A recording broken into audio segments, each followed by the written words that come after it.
সাবেক প্রধান বিচারপতি তার দৃষ্টান্তমূলক শাস্তি এদেশের আইনজীবী সমাজ সহ দেশের মানুষ চায়। কারণ বিচারকের আসনে বসে তিনি যে দেশের প্রতি অবিচার করেছেন তার দৃষ্টান্তমূলক শাস্তি না হলে ভবিষ্যতে আরেকজন খায়রুল হকের জন্ম হয়তোবা হতে পারে। যে কারণে খায়রুল হকের বিচার এমন হওয়া উচিত যেন ভবিষ্যতে আর নতুন কোনো খায়রুল হক বিচারাঙ্গনে সৃষ্টি না হয়। সেই লক্ষ্যে বাংলাদেশ জাতীয়তাবাদী আইনজীবী ফোরামের কেন্দ্রীয় কর্মসূচি হচ্ছে আগামী 29শে এপ্রিল সুপ্রিম কোর্ট 29শে এপ্রিল বুধবার মঙ্গলবার বাংলাদেশের সর্বোচ্চ আদালত সুপ্রিম কোর্ট সহ ঢাকা বার সহ সারা বাংলাদেশের প্রত্যেকটা আদালতে খায়রুল হককে আইনের আওতায় আনার লক্ষ্যে প্রতিবাদ এবং বিক্ষোভ কর্মসূচি গ্রহণ করা হয়েছে। আমরা প্রত্যাশা করছি আইন মন্ত্রণালয় এবং স্বরাষ্ট্র মন্ত্রণালয় অনতিবিলম্বে যথাযথ পদক্ষেপ নেবেন।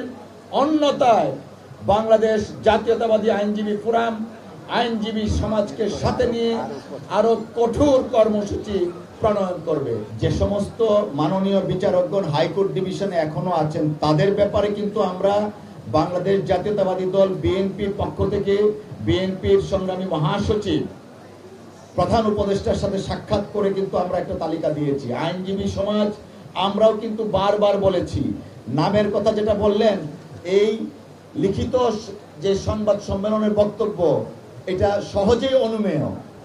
অতএব আমরা দৃঢ়ভাবে বিশ্বাস করি যথাযথ কর্তৃপক্ষ যারা আছেন অনতিবিলম্বে তাদের ব্যাপারে কার্যকর পদক্ষেপ নেবেন।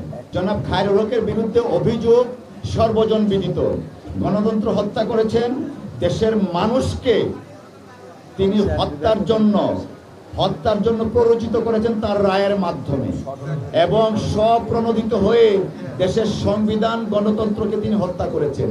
যে কারণে ইতিমধ্যে মামলাও হয়েছে। আমাদের দাবি সুস্পষ্ট, শেখ হাসিনার মতো সমভাবে অপরাধী খায়রুল হক, তাকে আইনের আওতায় আনা উচিত ছিল।